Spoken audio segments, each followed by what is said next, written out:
গণকের কাছে হাত দেখালে 40 বছরের আবাদত বন্দিগিরি নষ্ট হয়ে যাবে। আবু তোয়া আদনান হুজুর কি কথা বলে, কথাগুলো শুনে যান, ভিডিওটা দেখে যান। নবী সাল্লাল্লাহু আলাইহি ওয়াসাল্লাম বলেন, যদি কেউ কোনো গণকের কাছে যায়, গিয়ে বলে দেখেন তো আমার হাতটা একটু, ও কিন্তু বিশ্বাস করে না যে এ ভবিষ্যৎ বলতে পারে, খালি এমনি বলেছে একটু দেখেন তো, বলার সাথে সাথেই 40 দিনের নামাজ কবুল হবে।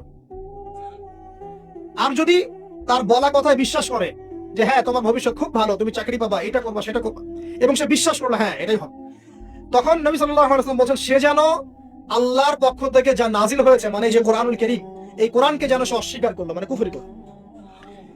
এগুলো আমরা করছি না ভাই? অনেক কিছু করছি। আমরা স্তম্ভের পূজা করছি, অনেক মুসলিম আগুনের পূজা করছে। আগুন জ্বালিয়েছেন, মাথা নত করছেন কেন? আগুনের সামনে আপনি মাথা নত করবেন কেন?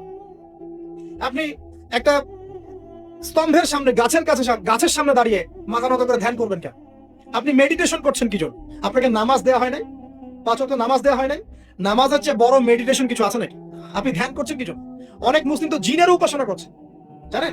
অনেক মুসলিম জিনকে তাবে করার চেষ্টা করছে। আর জিন বলে একটা জাতি আছে, এটা সত্য।